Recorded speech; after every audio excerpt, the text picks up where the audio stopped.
Yeah, we left off over here. Ayin Beis and Aleph. It's 13 lines from the bottom. There's a pasuk in Daniel. This is unrelated to what we speak of until now. It says, Utlas Elohim bipuma ben shineho. You know, Daniel had a dream, and he saw the 4 exiles in his dream. And each exile, each civilization was depicted by another animal. Okay? So he saw there were 3 ribs in the mouth of this animal. Then it says, Ben Shinel. Puma is mouth. Shinel between its teeth. Mouth means it's within the mouth. Between the teeth teeth protrude. That means it's sticking out of the mouth. What does this symbolize? Amr Rabbi Yochanan. Zuchalozon Hadayiv Nitzivin. These are these 3 communities in Bavel. Chalozon, which we said earlier, that was one of the communities where you had the greatest pedigree. Hadayiv Nitzivin. You know, we have Nitzivin mentioned. Remember? Nitzivin. Where's Nitzivin? We had the Gemara Pesachim. The Gemara says that Rabbi Yehuda Mebseira lived in Nitzivin. The story with the non-Jew went to Yerushalayim and he posed as a Jew and he purchased. So they said Prusa, he's been Nitzivin, and his net is Prusa. That even though he was Nitzivin, he was able to have control to be able to affect what was going on in Yerushalayim. So Nitzivin was the community of Rabbi Yehuda ben Beseira. Shepomim boloson, upomim poltoson. There were times that we were swallowed by them, by the Babylonians, and were times we were spit out. We were under the control, not under the control. Ba'aru chivo achri tinyono dami ladov. He saw the second animal. It appeared as a bear. This is what Daniel saw. The second civilization. This is what we'll see. This Poras. Poras is depicted as a bear. Rav Yosef, who is the bear? Ela Parsoyim. These are the Persians. What's a bear? She'ochlin v'shosin kedov. They indulge in eating and drinking like a bear. Umesurbolin kedov. They're enwrapped with flesh. The flesh laden physically like a bear. Bear has tremendous amount of flesh on it. Umegadla kedov. And they grow hair like the bear. They're hairy creatures. Ve'ela menucha kedov. And they don't have a moment's peace like the bear. You ever see a bear paces continuously? They also, continuously. There's no moment of tranquility. They're always pacing. Ravami ki avichozi parso de rochiv. Ravami, when he would see a Persian riding, omahainu dubad naido. The way they would ride, you were able to discern between them and a person who came from another nationality. They say that's a bear riding. A bear in movement. Omar Rebbe Levi, Rebbe, there's Rabbi Yehuda Nossi says to Levi. Levi had an ability to depict things in a certain way, which was unusual. So Rebbe says to Levi, Hareini Parsoyim. I mean, how would you depict the Persians? What would that be? What would they be comparable to? Omalei Dom L'Chayol Shabbos David. They would be similar to the soldiers in the army of David, meaning they displayed tremendous power. The Persians, when they displayed tremendous power, like soldiers in the army of David HaMelech. Hareinu Chevrin. What about who's Chevrin? Remember, we had a case. We had the Gemara Davov in Beyo. It's been a while ago. I think David learned Beyo here. David, you learned Beyo here. David learned. Okay. So the Gemara says in Beyo that if a Jew dies on the first day of Yom Tiv, you're not permitted to violate Shabbos, Yom Tiv, on his behalf, to attend to his burial needs. What about Yom Tiv Sheni? It says, Mesbi Yom Tiv Rishon, yes, it's Askobo Amimim. Who should participate in his burial? Amim Goyim. Mesbi Yom Tiv Sheni, it's Askobo Yisrael. Jews attend to his burial needs. What about 2 days of Rosh Hashanah? Although we rule it's Yom HaRichto, even the second day of Rosh Hashanah, Shaviu Rabbanim Kechol. The Chachomim consider it no different than on a weekday. Therefore, you're permitted to make the shrouds, you're permitted to cut the myrtles, whatever you have to do for the person to dig the grave, you do on the second of Yom Tov, even if it's Rosh Hashanah. So Morris has a concern over there, but there was a sect in Bavel, it was called Chevron. They were even more cruel and more harsh than the Persians. Rashi says they were a sect of Goyim, and what are they going to say? You know, they would always come to the Jew and say, you know, why can't, and when it was Yom Tov, they would say, why don't you work with us? Why don't you offer your services? You know, Shabbos today we can't do it. It's Yom Tov today we can't do it. The Jews always have a reason to extricate themselves from their communal responsibilities. They always have it. It's another holiday. So there's a concern. So it's Yom Tov. All of a sudden, we're violating Yom Tov to bury the dead, to make the shrouds, the tachrichim, cut the myrtles. What are they going to say? This group. See, when it comes to that thing, all of a sudden it's a weekday. Comes to communal responsibilities, they try to extricate themselves. So that's in that context. That's where Chevron is mentioned. This Chevron, this group of this sect of Persians, they don't let up. In terms of Domim Lamalchi Chavola. No, it's a different sect. They're not real Persians. It's like, you know, you have Afghanis and you have all the different tribes in that area. No, not the Jews. The Goyim will say this. This is they were always, they had us under their heel. They had us under the heel. So who are they? The Domim, the Malachi Chavola. They're like accosting angels. Like the angels, the destructive angels, they're like monsters. Malachi Chavola. There's a famous word, you know, Meir Shapiro. Meir Shapiro is the one who introduced the Daf Yomi. And he was a, what? Chachmei Lublin. He built the yeshiva in Lublin. So he came to the United States to raise money to build his yeshiva. And the yeshiva was known as Chachmei Lublin. It was the first yeshiva which had a dormitory in Europe, which had, the facility was a bomb facility, a dining area. Because, you know, in Europe, where did yeshiva, where did he eat? They had a thing called teg. In Europe, teg, each person had his day, he would eat in someone's home. And so what happened if the family didn't provide sufficiently, he would starve, basically. And not only that, the students being subject to the various time schedules, the families, everything else, he felt it really interfered much in their development. Not only that, many other problems. He says, I will build this modern facility, will provide food, dormitory space, everything, that they'll be self-contained. So it cost a fortune to build his facilities. He came to the United States to raise money. And he was in Chicago. And he spoke, and he was a phenomenal, first of all, he was one of a kind, a genius, Rabbi Meir Shapiro. He passed away in his early 50s. He had no children. Never had children. And 20s, 1924. It was right before the crash. Right before the crash. And he succeeded. He raised money, enough money to go back to build the yeshiva. And he was a phenomenal orator, and he always had interesting insights. David's important. It's a very good story. So it says, we find the word kruvim mentioned twice in the Torah. Kruvim means cherubs. The first time kruvim is mentioned in Torah is when Adam was driven from the Garden of Eden, from Gan Eden. It says he set kruvim at the entrance of Gan Eden, so we should not be able to return. To watch over the entrance, that Adam should not be able to return. And it says over there was cherev hamaslahetis, and there was a sword there that he understood. If he goes back, he will be killed. So it says kruvim. Rashi over there explains what is the meaning of kruvim at the entrance of Gan Eden. Malachi chavola. What the word is saying here. Malachi chavola.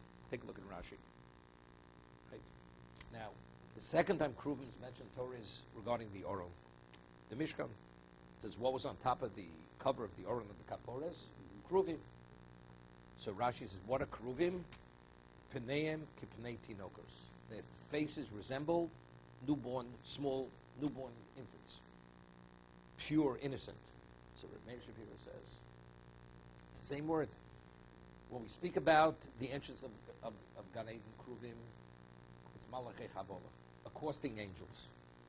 Literally frightening, terrifying angels. And when we speak about the Oron, same word kruvim, What is it? It's K'penek B'nei Tinokos, like innocent purity, gentle kindness. How do you have the same word meaning? Things which are the antithesis of the other in terms of gentleness, softness, kindness, and the other is the extreme of harshness and suffering. That was his question he asked. I'm only making because it's Malchei Chabola. Malachim. So he answered, he said, you take a Jewish child who's an angel, you expose him to the sword, what does he become? He's a monster. Because over there it says Kruvim, and what was it? And there was a sword. You take that same Jewish child and you put him on the Oron, and you expose him to the Torah, what is he? Then his purity shines forth. The same child, it just depends on the environment.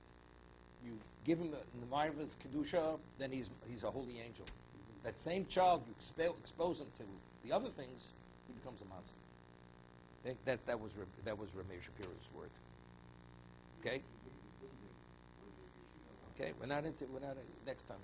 You're leading the tour to Poland. When the March of the Living, you'll take a detour to Lublin. Rashi over there. I'm proving. Okay, so what are the Chavrin? What are they comparable to? He depicted him Malachei Chavola, accosting angels. Hereni Yishmaelim, he says, the Arabs. How would you depict them? To visualize what are they? Domam L'Seira Shel Beis HaKisei. What? They're like demons. The demons that you find, we had the Gemara in Brachos. Speaks about Shadim, right? Shadim. If you have one person, you can be harmed by a demon. Two people, not. What about if it's their stronghold? Even if you have more than whatever. These are Seira Shel Beis HaKisei. Hareinu Talmidei Chachomim Shebebavel. What about if you? How would you depict Talmidei Chachomim in Bavel? How would they appear? Domim L'Malachei Hasharis. They appear as literally living angels. So Rashi cites the Gemara in Shabbos.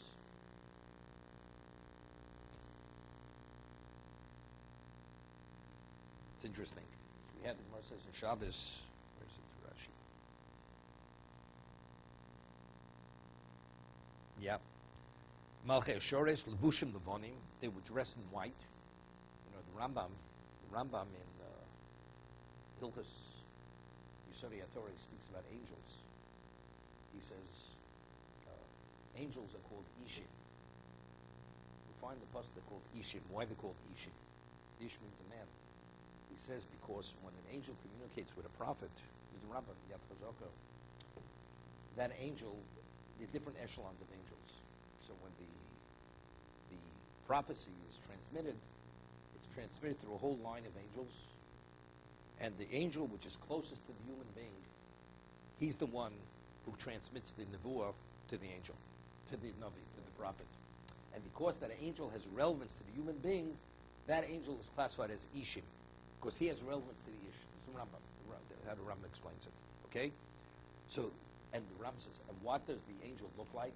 In the Mara Nevuah, when he visualizes the angel, when he has the vision, it looks like a child with wings dressed in white. That's the Mara Nevuah. That's the vision that the Navi sees. Of course, the angel is not that. But for the angel, for the Navi to be able to visualize something, that's the way the angel appears in the vision. Okay? Levushim levonim v'atufim k'malchei hashoris. And they're wrapped, they're encloaked, similar to angels, kiddushin, v'ishlovush habadim. Then we quotes the Gemara. V'chanami amrim b'memadlikin Rabbi Yehuda. Rabbi Yehuda Erev Shabbos, he would prepare for Shabbos, he would go to the bathhouse, bathe, and then he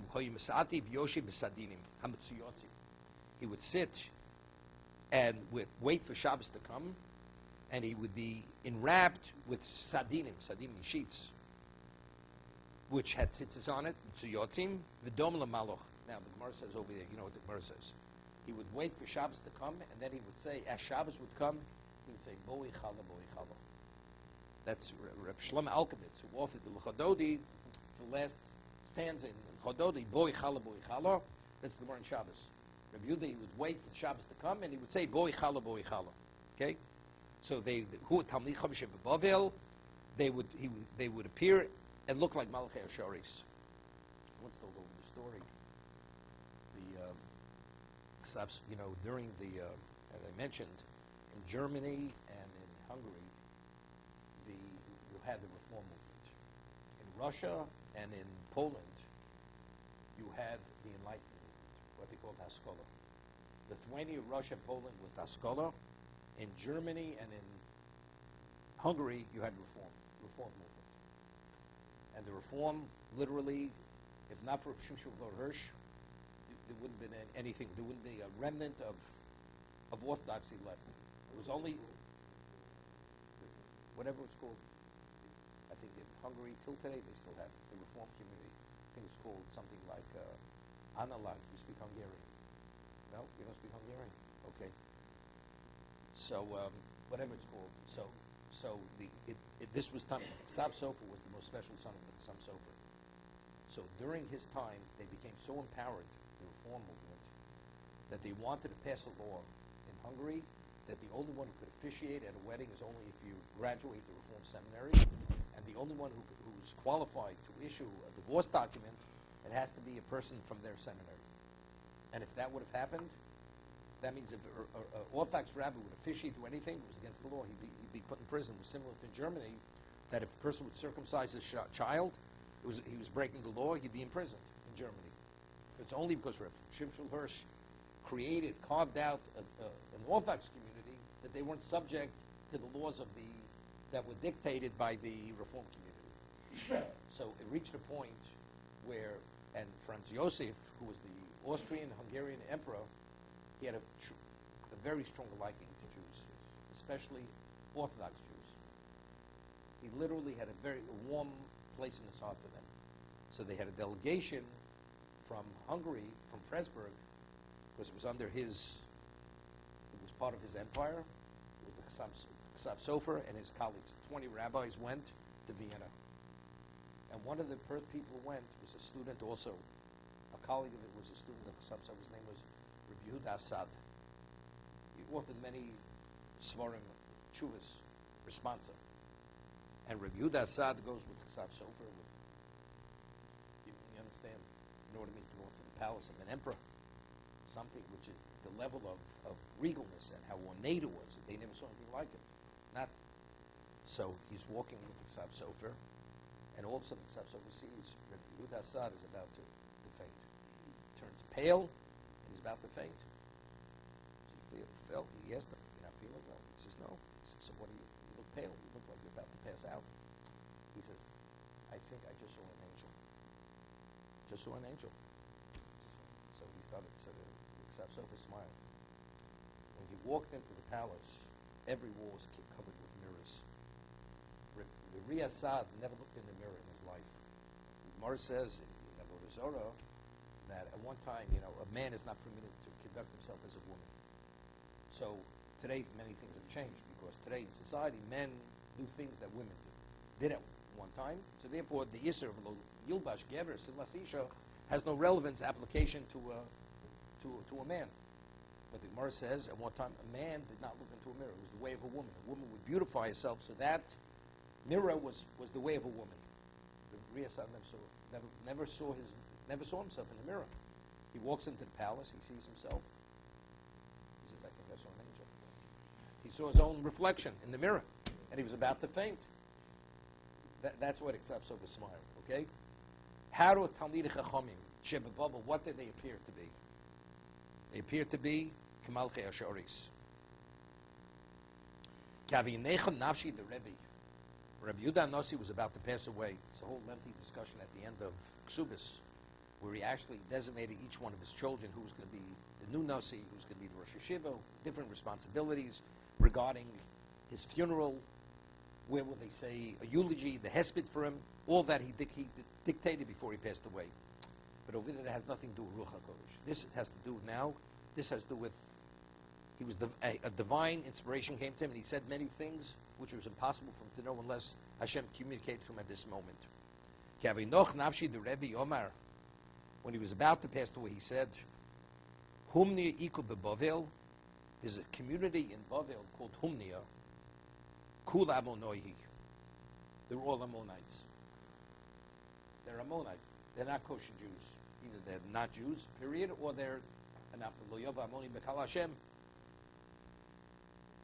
Miskari ika bebavel kula de mamzerihi. There's a location called Miskaria in Bavel. They're all mamzerim, all illegitimate. They're born from incestuous and adulterous relationships. Birka ika bebavel. There's a community called Birka. The Jewish. Yeah. Well, moms are Jewish. But that money, Maybe yes, maybe no. Okay. Birka ika bebavel shnei achim yesh. Shemachlif in the Shoseya, the two brothers, Zel or Zer. The two brothers live there in that community, and they swap wives. The two brothers. Birsa the Sacha ika bebavel. There's a certain community called Birsa the Sacha, Hayom Soro Mi'achrei Amokum. Here, they just all converted to another religion. They abandoned Judaism, they converted out. He says that happened today. What's the story? The Akvi Peri Bekavri B'Shabbato. They would have ponds of fish. That's the way they would raise fish in ponds. Okay? And the pond was overflowing with fish. Also B'Shabbato. And they went and they caught the fish on Shabbos. So they were in violation of Seder. Trapping is a Torah violation. And they did it deliberately. And they were told they weren't permitted to do it. They wouldn't listen. V'shamtinu Reb Achi Reb Yoshia. And because of this behavior, he went and he excommunicated the community. This community, which is called Birso. Vishtamud. And as a result of that, they abandoned the religion. Now, there's a Trumas Hadeshin over here discusses, let's say you have Jews, their behavior is unacceptable as Jews. And they have to be reined in. But if you rein in on them, there may be a serious consequence. Right? They're going to leave the fold. Do you do it? Don't you do it? So he shows from this Gemara that even though this was a very strong possibility that if he reins in on them, they're going to leave the fold, they're going to convert out, you have to do what you have to do.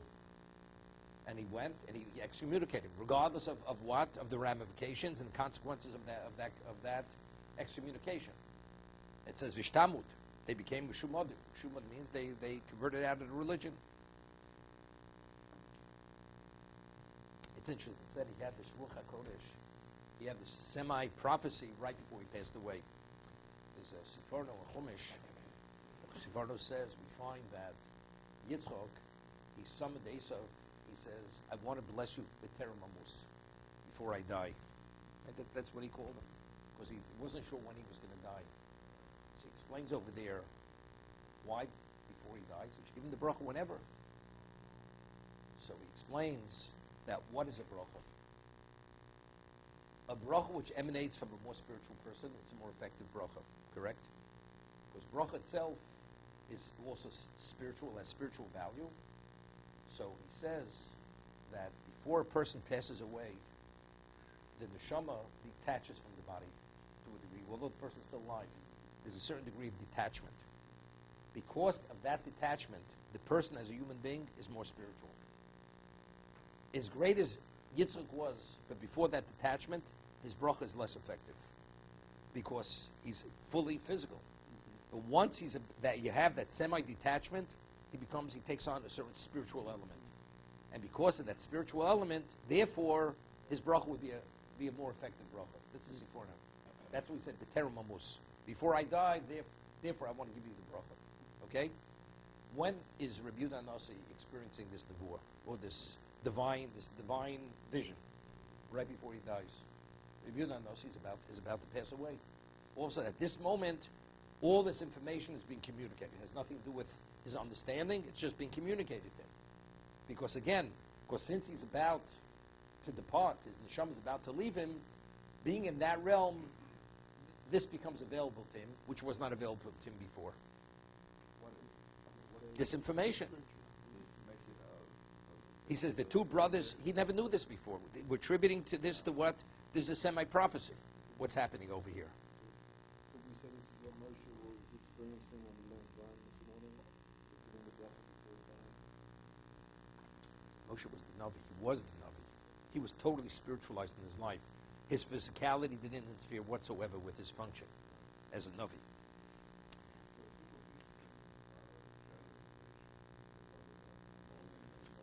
No, it's not generalization. The whole time, everybody. But nobody knew it. Nobody knew.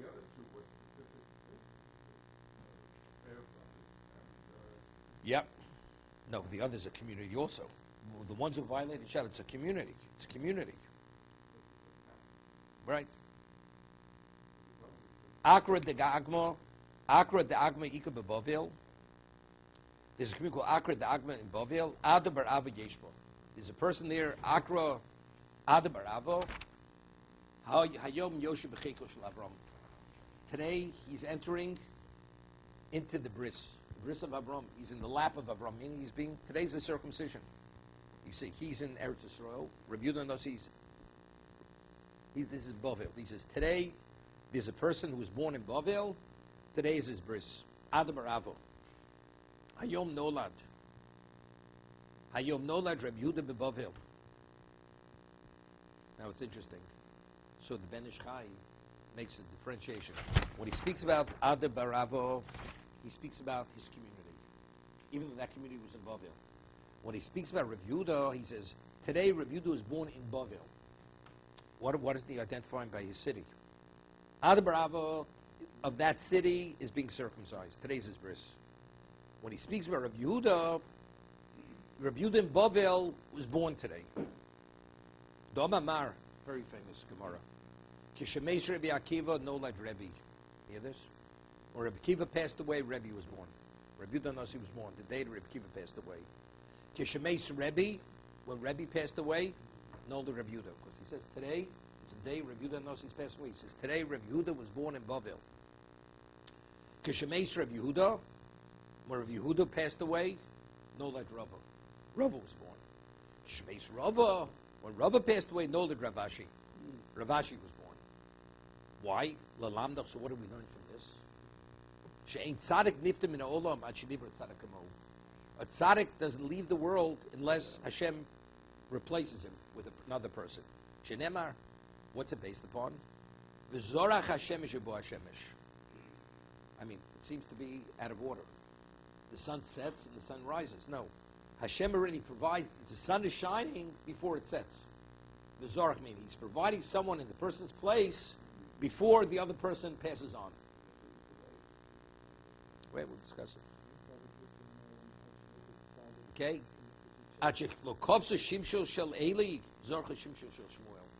Before the son of Eli set, the prominence of Shmuel shone forth. Haramosi, Shenemar, V'ner Elokim, Terem Yichbeh. The Ner Elokim, that the Neshama of Eli, before it was extinguished, was Shmuel Shochev. Shmuel was Shochev. He already was in the Mishkan Shiloh, and he already was prophesizing. So now, it was a famous, the Chassam Sofer had two Rebbes. One Rebbe was, who are they? You know who they were? Wow. One was Nosan Adler, and the other was the Balaflo, the Makne. Two Rebbeim. So when this Rebbe, the Aflo, passed away, he said, it has eulogized his Rebbe, Balaflo. And he says, V'zorach Hashem Shebo Hashem. Quoted this Gemara. And it says, HaKadosh Baruch Hu, Shein Tzaddik Nifta Min Olam Ad Shenivra Tzaddik Kamo. That a tzaddik does not pass on unless another tzaddik is replaced with another tzaddik. So we asked it, that's the question, why are we grieving? We have a replacement. Person loses $1 million, the same day he loses, he makes the million. So do you agonize that you lost $1 million? Hashem replaced it immediately. So V'zorach Hashem Shebo Hashemesh. So what are we grieving? We're grieving over the Gadol. We're not grieving over the personal relationship. The world no longer has that dimension of person. But he was replaced. So he said two answers. And he said, really, what the Gemara is over here, which others say. What he said was, firstly, when he comes, the day Rabbi Yehuda knows Pesach, Rabbi Yehuda was born. He was born. How many years did it take for him to evolve to be the leading Torah sage? It took years. So you have a void until he develops to be the Gadol Ador. What are all those years? That's the first thing. Secondly, we say with the Skatno Adoros, as great as Reb Yehuda was, he wasn't Reb Yehuda Anosi. Meaning he's replaced for that particular generation. Every generation has to have its dimension of leader. But in fact, is he the dimension of the previous? Definitely not. So that's what we're giving. Even though it's the Zorach Hashem Shubo Hashemesh, it doesn't make a difference, but it's still not at the same level. So because we've lost that, is whatever the replacement is, it's not the same as the original. That's the answer. So that's what you're grieving over. It's an irreplaceable loss. That loss will never be compensated.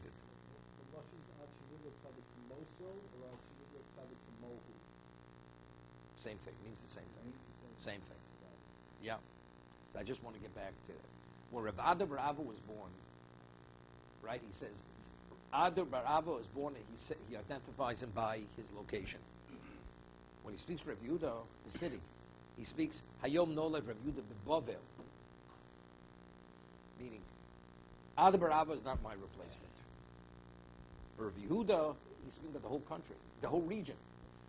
Rav Yehuda Anossi was in Eretz Yisrael. What I am in Eretz Yisrael, Yehuda is born today in Bavel. It's not he affects his community. He's going to be Rav Yehuda for Bavel. That's what he's speaking about, the country rather than the city. It's a different dimension. Meaning he's my replacement. He's my equivalent in terms of Zorach Hashem Shubo Hashemesh. That's the point over here. Now, Siva Hashem LeYaakov Siva Tzorov. You know, we always have our detractors, our enemies. We always have a thorn in our side. Now, Ammon and Moab, who are they? They're our cousins, right? Lot's children. Throughout history, they always given us tzoros. Because after the Navi prophesied, after the Navi said the Nebuah that Beis Hamikdash is destroyed, is going to be destroyed, Ammon and Moab, our good cousins, that's the way the Gemara refers to us. Our good cousins, they go to Nebuchadnezzar, and they say, go destroy, and conquer Eretz Yisrael. Destroy the Beis Hamikdash. He says, you know something? I'm afraid to start up with it. Look what he did to Belshazzar. You can't start up with the Jews. He says, well, you don't have to worry, because the tzaddikim that used to be, they're not there anymore. But at first, Nebuchadnezzar, and they encouraged him. They encouraged him to go, and they wanted, he says, you have to go destroy them. And eventually he went. So they are the thorn on our side. So you say, they lived when we were in Eretz Yisrael, whatever, we went to Golus. When we went to exile, who are our neighbors? The same neighbor. They're also, when Hashem put us into exile, our detractors, our oppressors, not only the one who actually, the dominating force, but even the peripheral problem, is the same ones, Ammon and Moab. Ammon is there. Siv Hashem liYaakov Svivov Sorov. Hashem commanded Yaakov that what encircles him is Sorov. We always have the Sorov, our oppressors.